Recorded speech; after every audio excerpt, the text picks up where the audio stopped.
Amid a ruthless Montana blizzard, a 7-year-old girl clutched a shivering puppy close to her chest. Her own father drove away, leaving the storm to consume them both, while her fragile voice echoed through the swirling wind, lost fading into silence.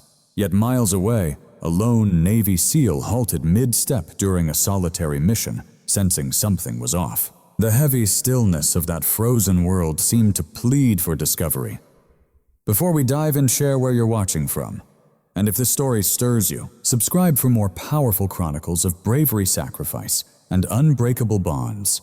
Your support means everything to us. The wind howled over frostbitten ridges, laden with the crisp scent of pine and the promise of storms brewing far away.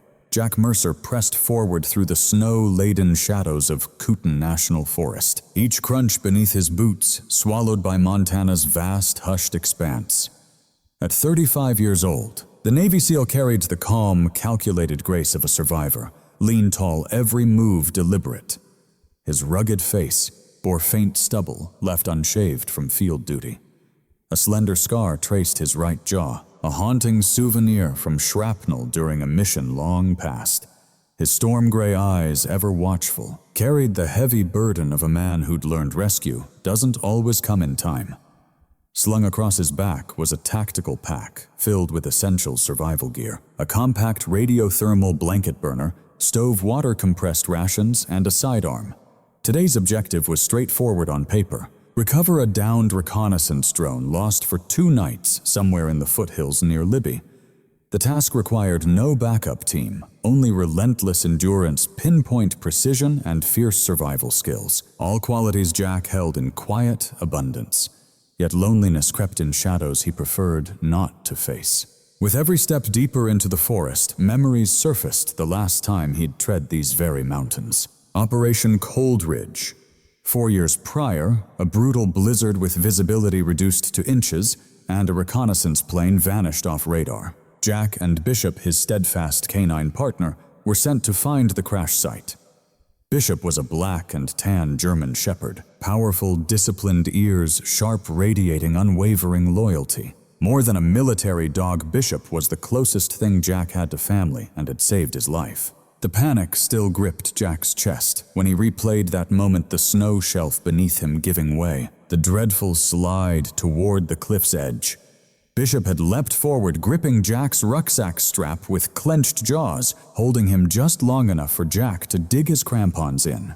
But Bishop's weight shifted, dragging him down. One heartbeat, one slip, one tragic vanishing. Jack never found a trace, not a paw print, not a sound, only endless, merciless white. The department declared Bishop missing in action, presumed dead. Jack bore that loss like a deep wound, an ache etched beneath his ribs, silent, relentless. He exhaled slow and steady, forcing the haunting memory aside. There was a mission to complete. The drone's transponder emitted a faint beep on his handheld receiver, pulling him further into the frozen maze. But then, a strange pattern in the snow caught his eye. Something that didn't belong on any government map. Jack knelt down to examine it. A strange pattern etched into the snow suddenly caught his attention, something that defied the government's maps.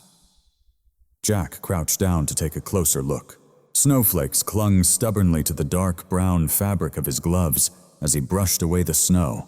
A tire track and SUVs, its rear right wheel slightly askew, fresh no older than 1 hour. Beside it, large boot prints of an adult, and right next to those, smaller, lighter footprints of a child. His heartbeat tightened.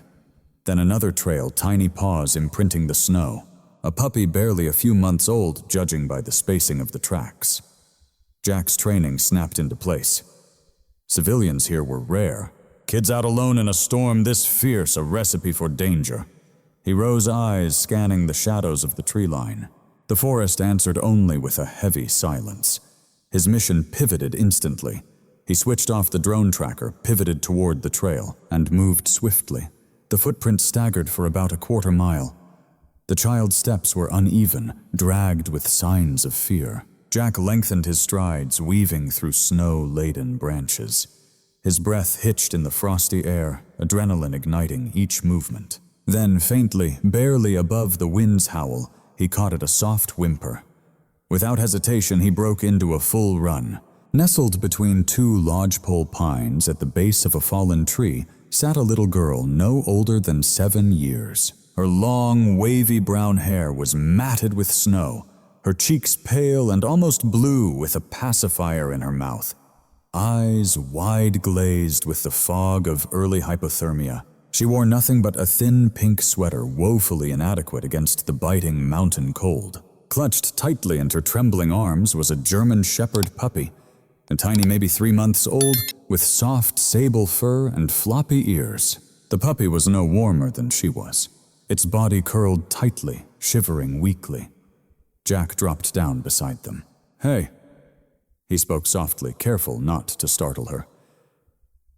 "My name's Jack. I'm here to help." The girl tried to respond, but her lips trembled too much to shape the words. Jack enfolded both the child and the pup, his eyes swiftly scanning, trained and precise. Their skin was cold breaths, shallow pupils, sluggish early hypothermia. Dangerous, yes, but reversible if he acted swiftly. From his pack, he pulled a silver thermal blanket and wrapped it snugly around her shoulders, then reached inside his coat for a warm metal flask. "Small sips," he murmured as he pressed it to her lips. "This will help." The girl obeyed instinctively, trusting him as kids do when they find a protector. He pressed the puppy close against his chest, sharing his warmth, and tightened the blanket around all three of them. The girl's eyes fluttered panic, flashing through them. "Are we going to die?" she whispered. Jack's voice was firm. "No, not today." But his mind raced. His temporary cabin was nearly 9 miles north, bare bones. No stove for a child, no milk, no extra blankets, no medical supplies. But just 5 miles south was a safer haven, Henry and May Whitaker. Jack had met the elderly couple months earlier during a routine survey. Their cabin was tiny, hand-built with walls draped in quilts and shelves stocked with preserves. Henry Whitebeard, wiry frame, carried the calm of a man who'd spent 6 decades in the wild. May, soft-spoken, silver-haired with warm brown eyes, always insisted Jack take some homemade cornbread when he stopped by. They lived simply on Henry's veteran pension and May's scarves sold at the local farmer's market. Jack trusted them deeply. More than that, he knew they would know exactly how to care for a frightened child and a nearly frozen puppy. Wrapping the girl securely in his coat, he nestled the puppy gently in the blanket, lifting them both close to his chest. "Hold tight to me," he whispered softly. The little girl's fingers curled tightly around his jacket. Jack pressed her head against his shoulder, braving the biting chill, and began the weary journey southward toward the Whitaker cabin, its faint glow a beacon in the fading twilight. By the time Jack arrived, snow was falling heavier, blanketing the ground as the cabin's small windows radiated a warm, golden light against the dark timber walls. Nestled quietly between 2 towering ancient pines, smoke spiraled upward from the chimney, offering a stark warmth amid the icy wilderness. Jack clutched the girl and little dog closer, feeling her tremble against him as he neared the door. Before he could knock, Henry Whitaker swung it open. At 64, Henry's frame bore the marks of a lifetime spent toiling with his hands. His broad shoulders, though slightly stooped from years of heavy labor, still held the strength of many years. His deeply lined face reflected both kindness and weariness. A well-kept salt and pepper beard outlined his strong jaw, and his blue eyes, though soft, seemed haunted by old memories. That night those eyes widened sharply with alarm. "Jack, what in God's name?" Henry's voice. Roughened by age and decades of cigarettes he quit long past their prime, faltered at the sight of the child. Behind him, May Whitaker hurried over. At 62, May was small, her delicate features framed by silver hair braided over one shoulder, and those warm brown eyes, once familiar to the library's visitors, now filled with quiet worry. Her slender hands, dusted with faint freckles, flew up to cover her mouth. A gentle sorrow clung to May's every step, a soft, cautious grace as if she feared breaking something precious just by moving. "Oh, God above," she breathed. "Get them inside, Jack, hurry." Jack stepped into the cabin, where the comforting heat wrapped around him like a soft embrace. A stone fireplace crackled to his right, throwing amber shadows across the wooden walls. The air carried the faint scent of pine resin and cinnamon, May's winter signature, a fragrant warmth to soothe the soul. Henry shut the door firmly, sealing out the storm's roar. May cleared a spot near the fire, spreading out a thick quilt pieced from old flannel shirts. "I set her here," she urged with quiet insistence. Jack knelt down gently and helped the girl lower herself. She whimpered at the sudden loss of his heat. Clutching the puppy even tighter, May sank down beside her, her touch gentle but trembling. Henry came forward carrying a bundle of heavy wool blankets worn smooth by time. Jack could see Henry's hands shaking too. Both men were haunted by memory. Jack knew the story. The child, May once carried a baby. They never had the chance to hold the emergency at Kalispell, the heart-wrenching choice Henry had to make, and the wrenching grief that led them deep into this forest exile. They never spoke of it aloud, but Jack read the sorrow in Henry's gaze as he looked at the girl, as if ghosts of lost life hovered there. May gently brushed snowflakes from the child's forehead. "Sweetheart, can you hear me? You're safe now. You're warm." Her voice faltered but stayed soft and steady. Jack set up a small survival stove, quickly boiling water, then mixed an electrolyte solution and gently encouraged the girl to drink. "Slow sips," he reminded her quietly. Henry, though weighed down by emotion, moved with fierce resolve, stoking the fire higher, fetching towels, hunting for an old wool sweater that might fit the child. In his hurried search, he accidentally knocked over a mug, shattering it on the floor. "Damn," he muttered quietly. May gently touched his arm. "It's okay," she whispered softly. "She needs us," Jack said, shifting his attention to the trembling puppy, its shivers faint and fragile. The little German shepherd Sable, with velvety dark-tipped ears, sluggishly lifted its head. Jack carefully ran his fingers along its spine, feeling for wounds. The pup gave his thumb a soft lick, a subtle gesture of trust. "Stay with me, buddy," Jack whispered. As he touched the puppy's neck, his fingers brushed something cold and hard, a metal collar. Jack froze. Slowly removing his glove, he held up the small ID tag between his fingers. His breath caught as he read. U.S. Navy K-9. Bishop status decommissioned. No active handler registered. The room seemed to spin around him. Henry saw the sudden shift in Jack's expression. "What's wrong?"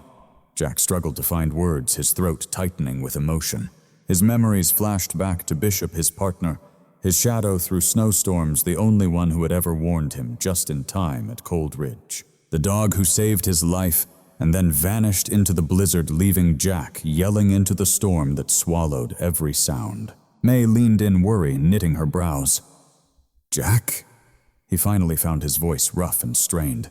"This tag, it's Bishop's. They said he died 4 years ago." May's eyes widened in disbelief. Henry's jaw tightened while the child, half asleep wrapped in her blankets, hugged the puppy closer. Jack stared at the tag as if it were a piece of Bishop himself come back from the dead.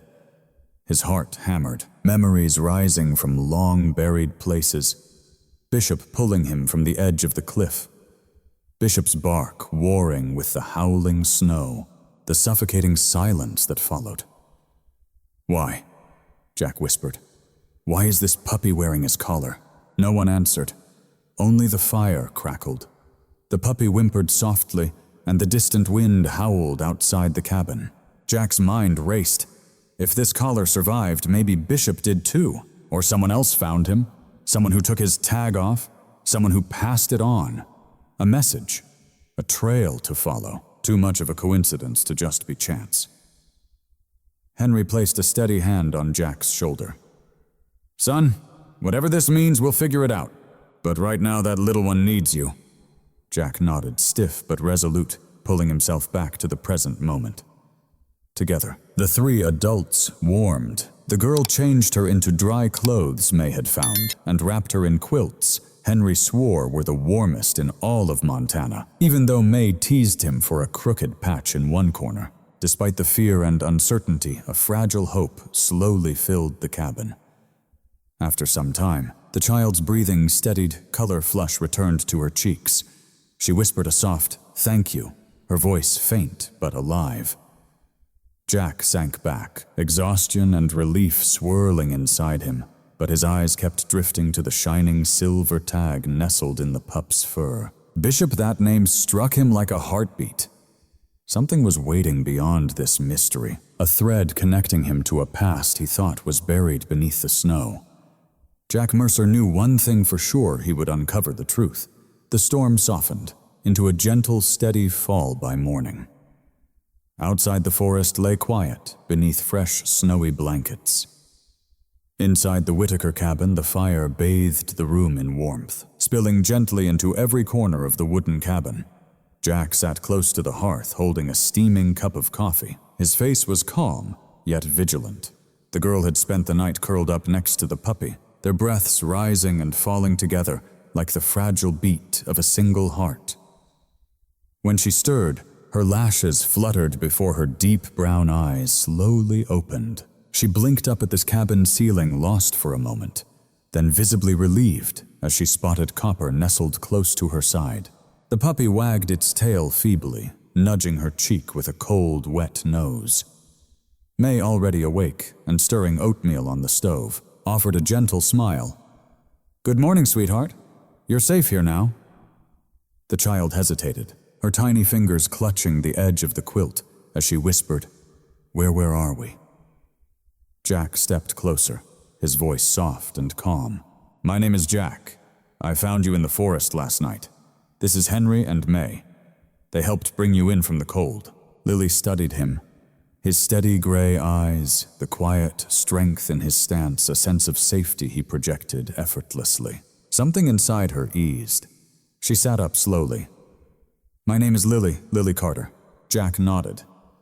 "Lily, can you tell us where you're from?" She tugged nervously at her sleeve. "Bozeman, I live with my dad." Jack exchanged a quick glance with Henry, who leaned forward, elbows on his knees, his weathered face softening. "Do you have a mom, Lily?" he asked gently. Lily looked down. "She died 2 years ago." The room fell silent except for the soft bubbling from the pot on the stove. Jack spoke carefully. "What was her name?" "Rachel Carter," Lily whispered. She was everything to her. As she spoke, memories unwound like fragile threads she'd held too tightly for so long. Rachel Carter, tall, graceful with dark hair always pulled back neatly during work, was the CEO of Aurora Ridge Technologies, a Denver-based company leading medical advancements in home diagnostics. Reporters called her a visionary. Doctors admired her genius. Employees respected her fairness and discipline. To Lily, she was simply Mom, the gentle voice reading bedtime stories, the woman who pinned Lily's drawings above her office desk. When Rachel died, in a crash on Interstate 90, heavy fog, a sudden skid, official reports said so. Lily only remembered the cold church, the scent of lilies, and her father, who wouldn't meet her eyes. Mark Carter had once been a dignified man, tall, with a square jaw and neatly combed sandy hair. But life beside a brilliant wife carved heavier lines of bitterness into his features. Years of doubt and pain deepened permanent shadows beneath his eyes. He drank too much. His voice grew loud, and he hid his anger behind forced jokes that fell flat. After Rachel's death, he became someone unrecognizable, angrier, heavier, harsher in ways Lily couldn't understand. Mark eventually married Vanessa Cole, a woman in her mid-30s with platinum blonde hair, slender frame, and a flawless smile. Vanessa had once been the PR director at Aurora Ridge, celebrated for her strategic charm and picture-perfect image. Social media praised her curated life, fitness regimens, lifestyle hacks, and carefully crafted inspirational quotes. Behind closed doors, she treated Lily like a blemish on her flawless Instagram tableau. Lily looked up, tears threatening to fall. "Dad, he doesn't like noise. He says I'm too much. Vanessa calls me dramatic." May sat beside her, gently brushing a strand of hair from her cheek. No child is ever too much, not ever. Lily swallowed hard. I don't know why they hate me. Henry squeezed his eyes shut briefly, the familiar ache tightening his chest. Too painfully familiar. Jack leaned in. Lily, what were you doing out in the forest yesterday? Her breath hitched sharply. Copper whimpered, sensing her fear. Dad said Copper needed a checkup, she murmured. At the rescue center in Kalispell.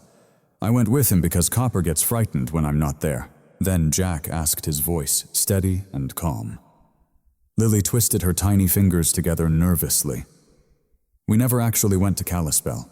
Instead, we went the wrong way toward the mountains. Dad drove down a rough dirt road. He told me to get out, but I said the puppy needed to stretch. Henry's jaw tightened. Lily's lips quivered. Then he shoved me through snow at us and drove away without a word. May covered her mouth in shock. Jack stayed frozen, but his breaths came shorter. I tried to follow the tire tracks. Lily said, tears breaking free at last. But the snow kept falling and I lost the path. Copper curled into her lap, licking her hand as she quietly wept. Jack gave her a moment, then softly asked Lily, how did you come to know Copper? You mentioned a rescue center. She nodded, wiping her cheeks. Northern Lights K9 Rescue Center. Miss Evelyn runs it. She's an older lady, but very kind. She smells like peppermint. Her hair is gray and curly, and she wears round glasses. She talks to the dogs like they're old friends. Jack pictured someone in her late 60s, short, with a sturdy build and an expressive face, the kind of woman who'd dedicated her entire life to caring for animals and refused to retire. Lily continued, she told me Copper's mom was a special dog, a hero dog. She said the collar Copper wears once belonged to her mother, and she hopes Copper will live up to that bravery. Jack's heart clenched sharply. A hero dog. A working canine wearing a collar engraved with Bishop's name. Copper shifted the tag, catching the firelight like a whisper from a forgotten past. Jack steadied himself. Did Miss Evelyn share anything else? She said Copper's mom was found in the woods a long time ago, hurt and exhausted. Someone rescued her and brought her to the center, but no one knew who her handler was. Henry frowned deeply. No one checked with the military. Lily shook her head. Miss Evelyn said nobody left a contact number, and the tag held only the dogs' names, no human names. Jack took it in slowly, his heartbeat pounding. Bishop had been labeled missing. Maybe the records got tangled. Maybe no one knew where to send updates. The military sometimes lost track, not often but enough that loyal dogs slipped through the cracks. Lily gripped Copper closer. Miss Evelyn said Copper could protect me. She was right, May whispered. Silence filled the room, heavy yet filled with unspoken hope. Finally, Lily asked quietly, Am I in trouble? May pulled her into a warm embrace. No, sweetheart, you're deeply loved here. Jack glanced at Henry, then May, and finally at Lily, feeling the weight of responsibility settle over him like fresh, heavy snow. I'm going to uncover the truth, Lily, he promised, voice hardening. About your mother, about what happened to you, and about Copper's family. Your father won't come near you again. Lily nodded slowly, clutching Copper as if the puppy was her last flicker of warmth. Henry cleared his throat. Jack, she can stay here as long as she needs. May nodded firmly. We'll care for her, both of them. And just like that, the Whitaker cabin, once shadowed by grief, that afternoon brimmed with the gentle sparks of hope. Henry crafted a modest wooden bed for Lily, meticulously sanding its edges until every corner felt tenderly smooth. May stumbled upon a box filled with reminiscences, faded crayons, and storybooks from her library days. Meanwhile, Lily shared laughter with Henry, feeding the chickens, squealing softly when one dared to hop too near. Everywhere she went, Copper was right behind his clumsy paws, skidding across the wooden floor with playful abandon. As night fell, it was impossible to tell whose heart was mending whom, but Jack felt his purpose clarified. Tomorrow marked the start of his search, beginning at the Northern Lights K9 Rescue Center. The dawn arrived pale and hushed, a biting cold that glazed the windows like silver and made every breath feel burdened with weight. Long before sunrise, Jack stood resolute outside the Whitaker cabin, clutching Bishop's old collar tag glinting between his fingers. Copper pawed gently at his boot, sensing the gravity of what lay ahead. Inside, Lily slumbered peacefully beneath May's quilts, her small chest rising and falling, steady and calm. For the first time since Jack's rescue, fear was absent in her breath. Tucking the tag safely into his jacket pocket, he whispered a solemn vow to return before driving south toward Kalispell. The Northern Lights K9 Rescue Center stood quietly on the forest's edge. An old ranch transformed into kennels and training yards capped with snow. A long gravel driveway framed by weathered wooden fences. Dozens of barks shattered the still air, some eager, some anxious, some just announcing a stranger's arrival. Jack stepped out of his truck, surveying the grounds with steady eyes. Simple buildings well cared for, a main office topped with a green metal roof, 2 elongated kennel barns, and an outdoor play yard enclosed in chain link. Winter sunlight flickered faintly on the pristine snow as the office door swung open, revealing Evelyn Hart. She was a woman nearing her 70th year, small but resilient, with round glasses resting on a kind, expressive face. Her gray curls escaped loosely from a bun, lending her an energy of constant motion. Draped in a worn maroon parka dusted with dog hair, the lines around her eyes told of a lifetime spent worrying for those who couldn't speak. "You must be Jack Mercer." She greeted, her voice warm, yet guarded, like she already sensed this was no ordinary visit. Jack introduced himself, and Evelyn's handshake surprised him with its firm strength. "Lily's a sweet child. When I heard what happened, God have mercy on her." She breathed out sharply and then straightened. "You said you came to talk about Copper." Jack withdrew the small ID tag from his pocket and held it out gently. Evelyn's face shifted instantly. Her eyes widened with awe as she carefully took it, handling it as though it were something sacred.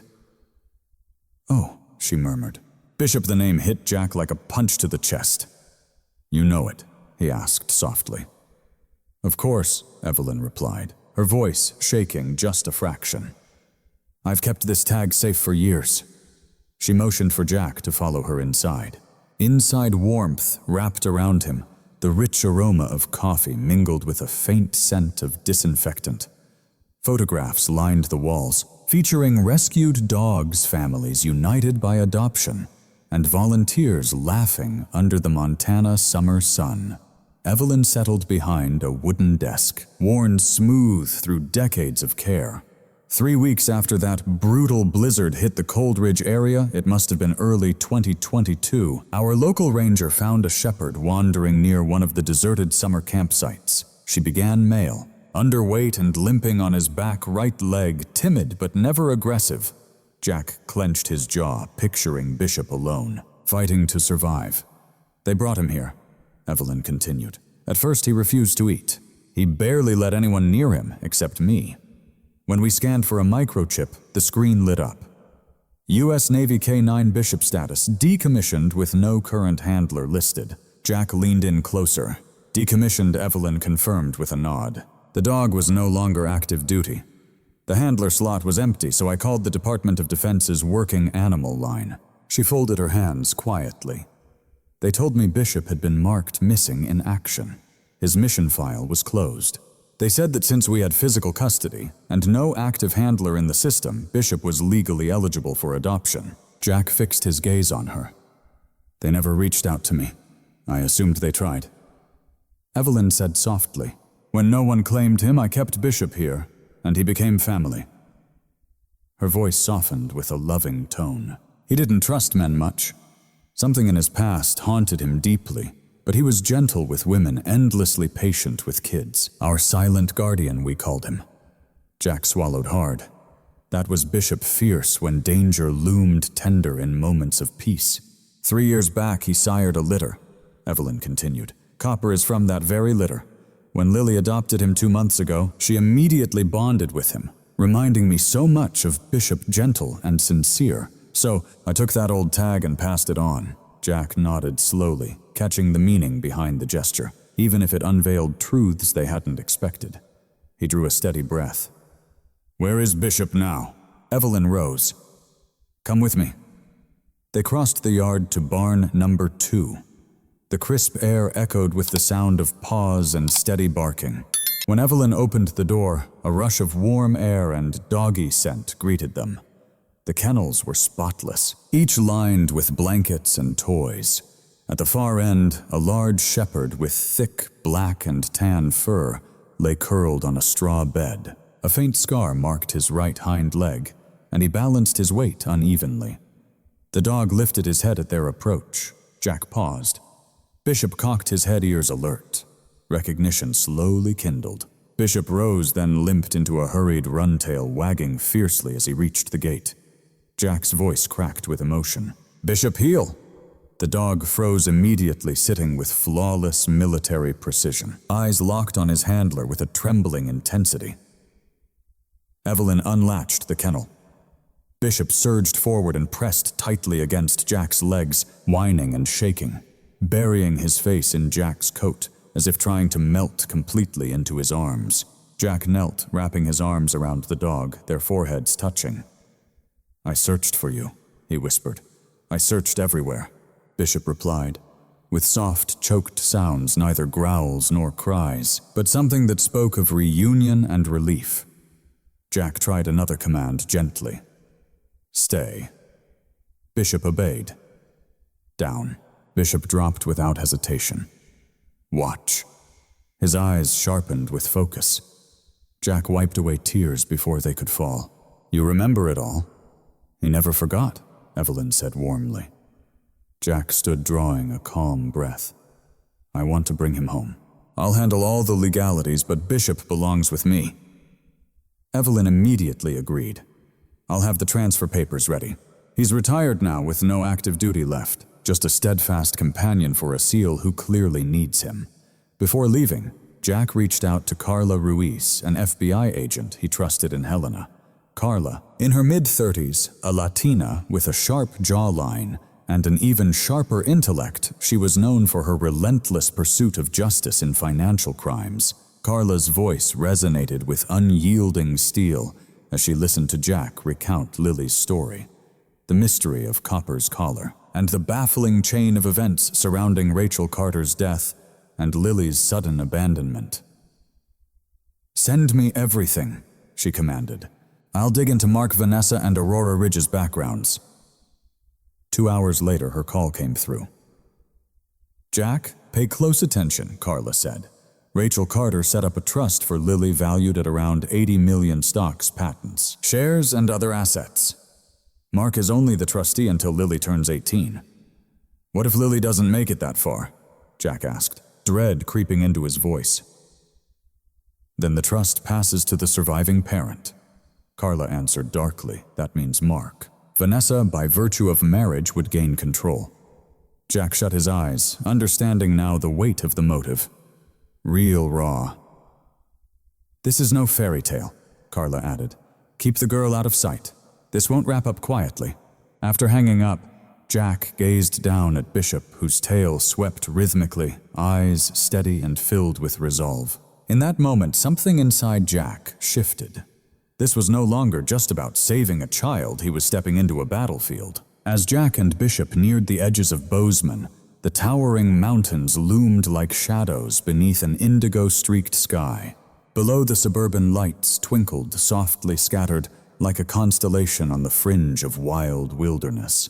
Jack parked 2 streets away from the Carter residence, cut the engine, and slipped into a heavy silence. Watching his breath mist the inside of the cab, Bishop sat alert beside him. Ears perked his gaze, sharp and expectant. Years had added a hint of stiffness to his movements, but his focus remained unbroken. In the dim glow of the cabin, his amber eyes held an almost human intensity. "Just like old times," Jack whispered. "Only now nobody's footing our paycheck." Bishop exhaled quietly as if agreeing. The Carter estate rested on a spacious plot at the fringe of a contemporary subdivision.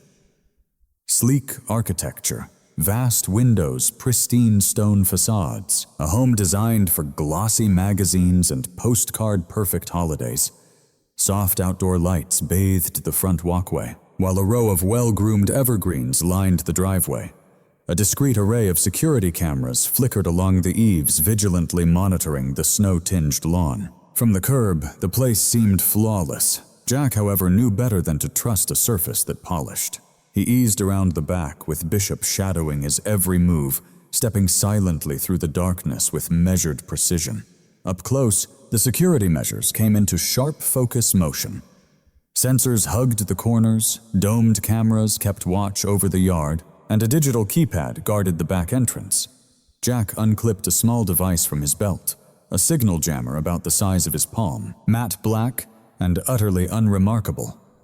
Flicking it on a near-silent buzz hummed in the air as its antenna began disrupting the Wi-Fi and external camera feeds within a tight radius. 15 minutes before an error pops up, someone actually notices, he warned himself. Time to move. The back door, made of glass and steel, was secured with a keypad embedded in its frame. Jack slipped on thin tactical gloves and stared down the keys. Lily's gentle voice echoed in his mind. Mom used my birthday for everything. Her phone code, the gate, the garage, even the kitchen tablet. She vowed she'd never forget me that way. He began entering the code, month, day, the year Lily was born. The lock gave a tender click. Inside the home revealed sharp angles and refined elegance. Gray hardwood floors, pristine white walls, and art chosen to dazzle. No toys scattered, no lost socks, no traces of a child's presence, just carefully curated emptiness. Bishop advanced with a low, focused sweep nose brushing the floor, moving smoothly from room to room in silent, skilled precision. Jack stood at the hallway junction, ears attuned. No floorboard creaks, no faint TV buzz, no water running, just silence. Empty. Bishop returned. After a moment, ears relaxed, calm in his posture. No threat detected. Good Jack breathed. Time to face the snake's lair. Mark Carter's office sat at the far corridor's end behind a sturdy wooden door set with frosted glass. Lily had painted its image vividly, the room she was forbidden to enter, where the door always seemed to hold its breath tight. Jack eased it open. Inside the office was exactly what a man obsessed with his image would create. A dark wood desk, a leather chair walls lined with law and finance books that looked more for show than for use. Family photos staged like theater props. In one, Rachel held Lily on her hip, both wearing genuine smiles.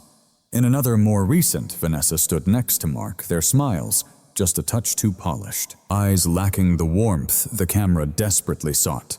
Against the far wall loomed a large, imposing wooden cabinet, its doors tightly shut, Lily's forbidden monument.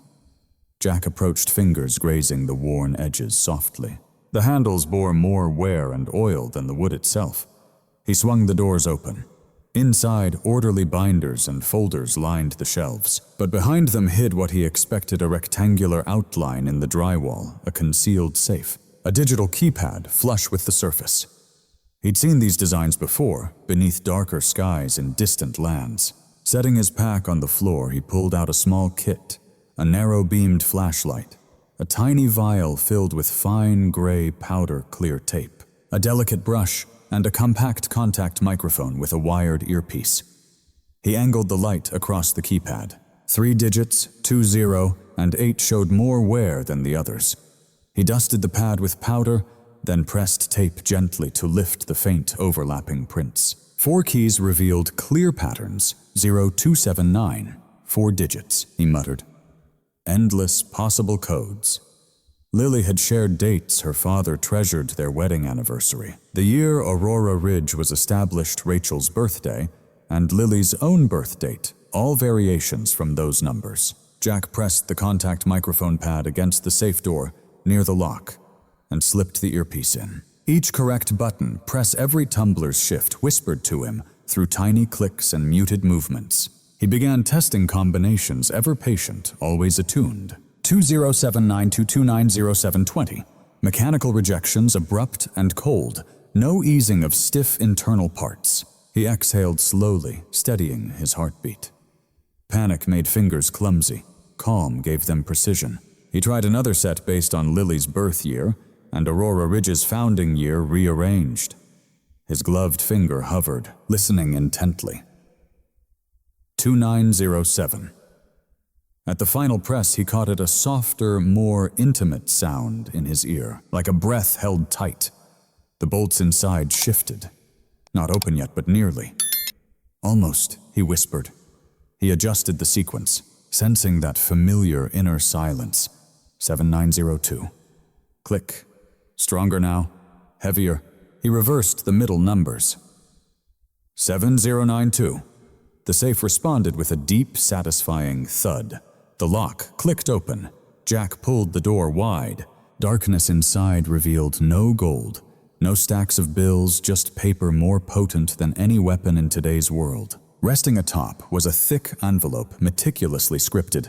Last Will and Testament, Rachel Carter. Jack opened it with care, scanning the contents with the practiced speed of a man under fire.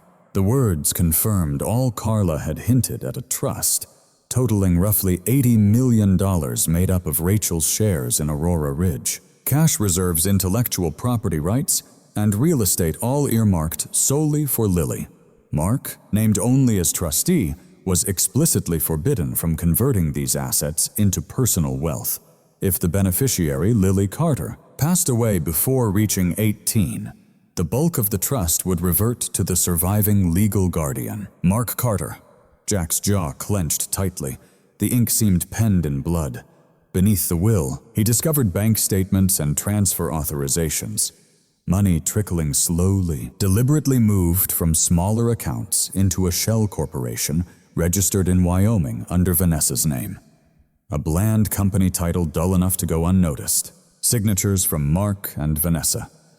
Every transaction subtle enough to blend into routine financial noise, yet together painted a picture of furtive theft. Deeper still were printed email threads between Vanessa and a Denver lawyer whose tone, dripping with polite corruption, jumped off the page. Terms like asset protection strategy and repositioning funds ahead of any contested guardianship repeated throughout the messages.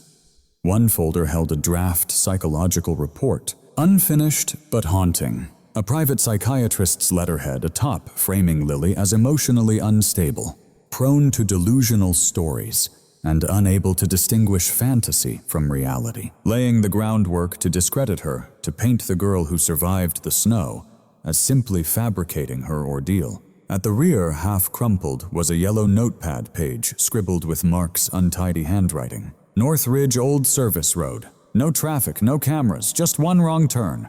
The snow finishes the job. Jack stared until the room shrunk into a sharp tunnel around those words. He captured photos with his phone, page by page, document by document. Then he slipped the original will into a protective sleeve and tucked it safely inside his jacket. The rest, the transfer's emails, draft, report, the note, he returned exactly as found inside the safe. He closed the door, locked the safe with the same code, and meticulously wiped the keypad clean of new fingerprints. On his way out, he accessed Mark's computer, swiftly inserting a secure drive and copying key folders, financial archives, email backups, shared drives with Vanessa. Years of greed compressed into data. Then, as silently as he had come, he and Bishop slipped back into the cold winter night. The jammer switched off. The cameras hummed awake, none the wiser. By the time Jack returned to the Whitaker cabin, darkness had completely blanketed the forest. Through the kitchen window, he spotted something long, missing a small, fragile glimpse of normal life. Lily perched on a chair by the counter, sleeves rolled up, cheeks dusted with flour. May guided her hands gently as they shaped the dough into tender little loaves. Copper stood on his hind legs, eyes wide, eager to understand the excitement. Henry lingered by the door, inspecting the line of simple snares he'd carefully placed around the property, not to trap, but to teach Lily how to spot them and leave them untouched, because the thought of frightened, trapped animals turned her heart. On the porch, Bishop lay like a watchful guardian, his tail thumping softly whenever Lily's laughter rang out. Jack stepped inside, shutting the door behind him. Warmth embraced him, scented with the rich aroma of fresh bread wood smoke and the undeniable essence of home. After dinner, once the dishes were cleared away, and Lily slipped into one of May's cozy, oversized sweaters, they gathered close to the fire. Copper curled lazily across Lily's lap. Bishop rested at Jack's feet, eyes half closed, yet alert. Jack spoke softly, but with steady resolve. "Lily, I need to ask some tough questions about that day. You don't have to answer if you don't want to, but your honesty could help keep you safe." She nodded, small hands gently stroking Copper's ears. Okay. Step by step, he guided her through every moment where Mark said they were headed the exact road he turned down. The final words he spoke before stepping back into the SUV, whether he smiled, whether fear crossed his face, or if relief shone through. Lily responded slowly, truthfully. Her voice faltered, sometimes breaking, as she took steadying breaths. Beside her, May sat, hand resting firmly on her shoulder, steady as a lighthouse in the storm. Henry listened, fists clenched tight on his knees, his grief simmering into quiet but fierce anger.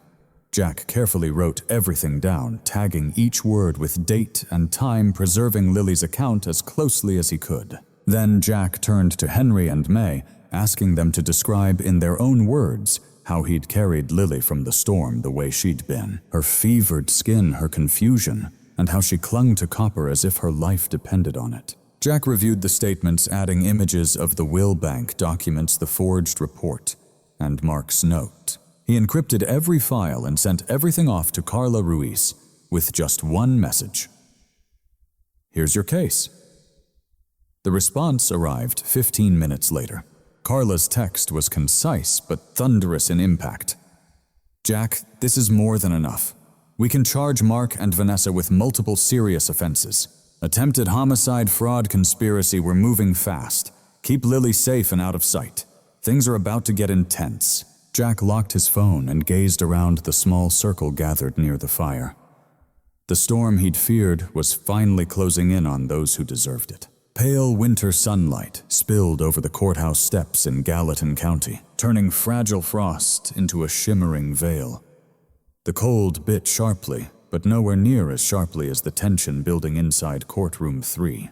People shuffled onto the wooden benches. Reporters whispered quietly behind raised phones, and the faint scent of aged varnish clung like a ghost refusing to fade.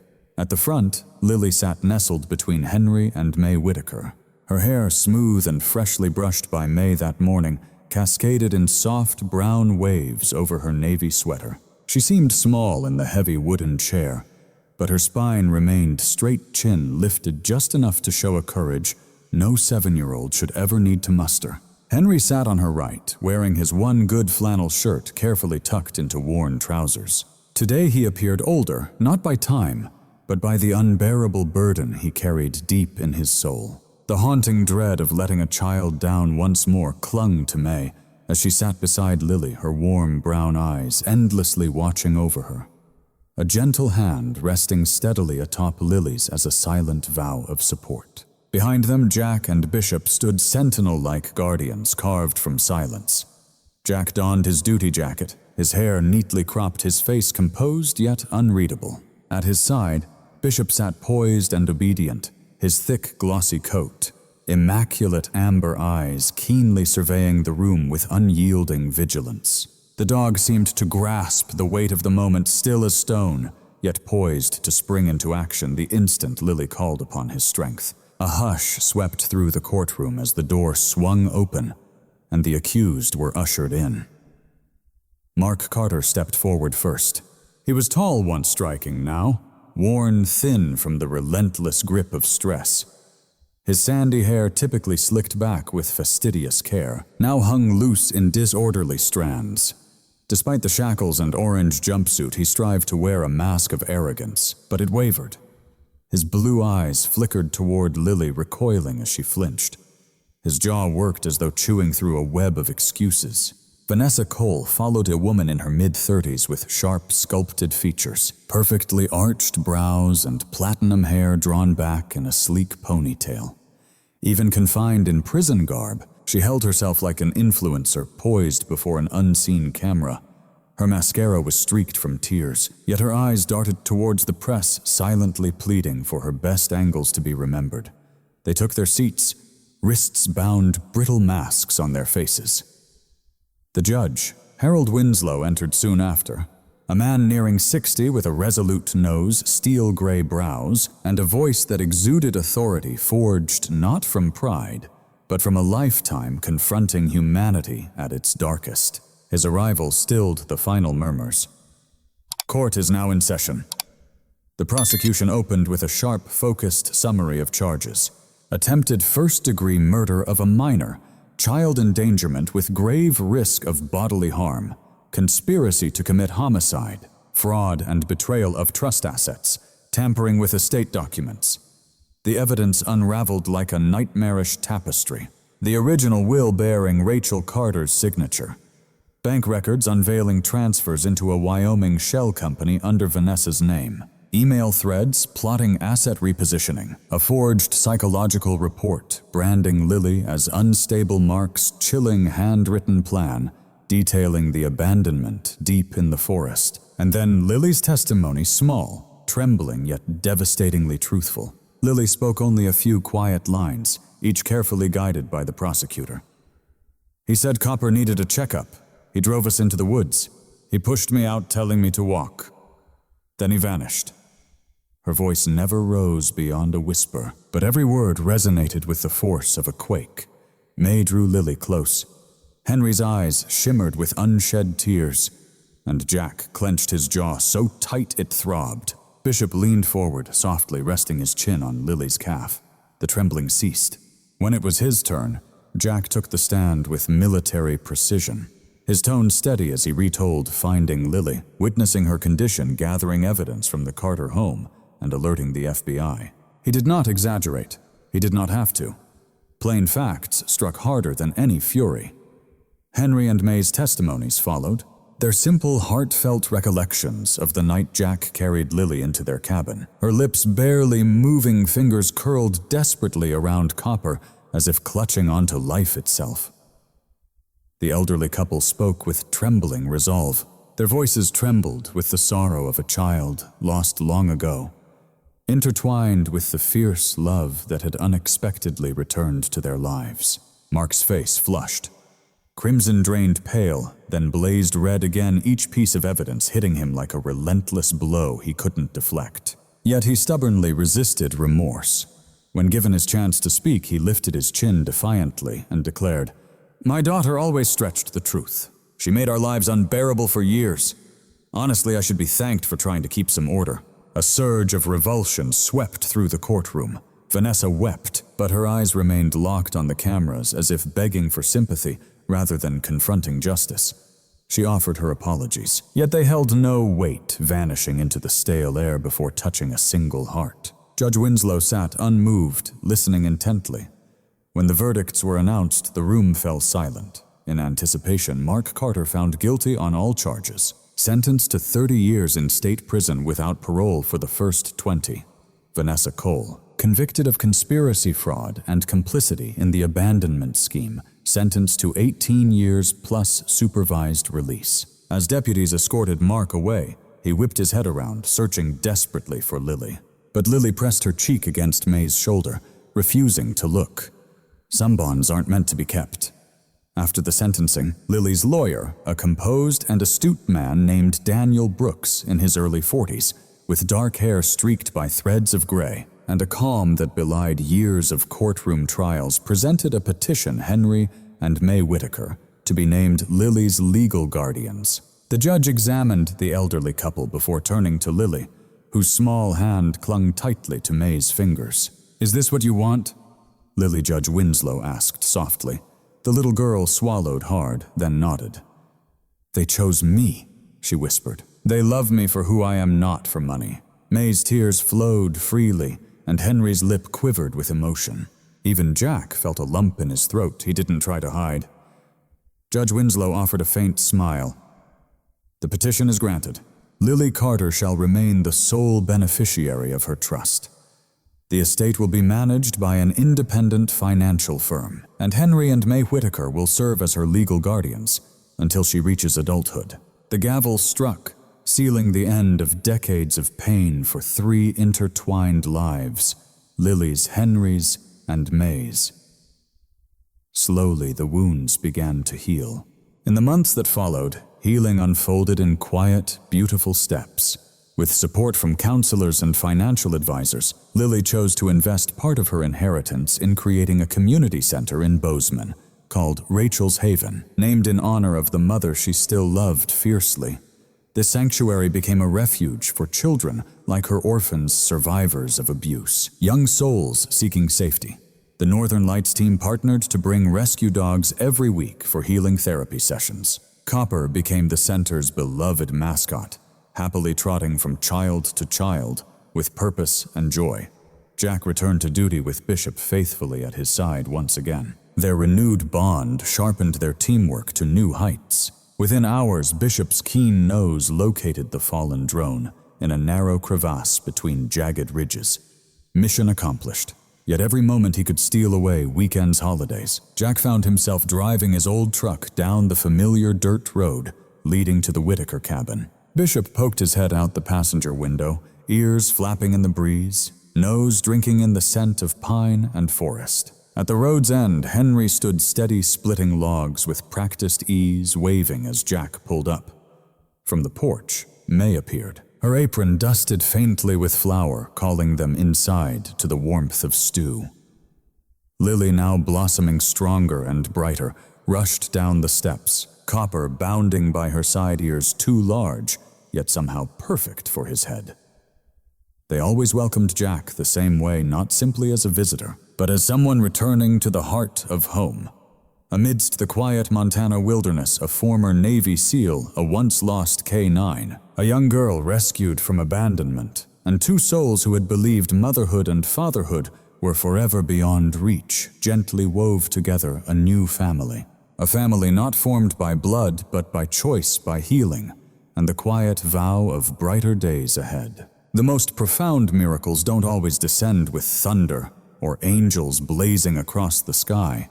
Sometimes they arrive softly, in the shape of a frightened little girl rescued from the snow through the steadfast loyalty of a dog who never quit searching for his handler, in the hands of an elderly couple finally granted the second chance they fervently prayed for, and in a soldier who answered a whisper carried on the wind no one else noticed. In the deepest shadows, when betrayal wounds, the soul and hope feels fragile beyond measure. God often moves through the lives of ordinary people, steering their paths, softening their hearts, weaving them together in ways beyond human design. Jack, Lily, Bishop, Henry, may their lives interlaced not by chance, but by a silent grace that transformed pain into healing, strangers into family. And perhaps that's the message waiting for each of us. Now, even amid our coldest seasons, God is already sending the aid we need. Sometimes it's through a miracle, sometimes through a person, sometimes along a road we never saw coming. If this story stirred your soul, please help it spread. Share it so someone lost in the snow this night might find warmth once more. Leave a comment reminding others they aren't alone. And if you'd like to join our expanding family of stories rooted in courage, faith, and kindness, please subscribe to our channel. May God bless you. Watch over your loved ones and gently place His hand upon anyone currently weathering their own storm. Amen.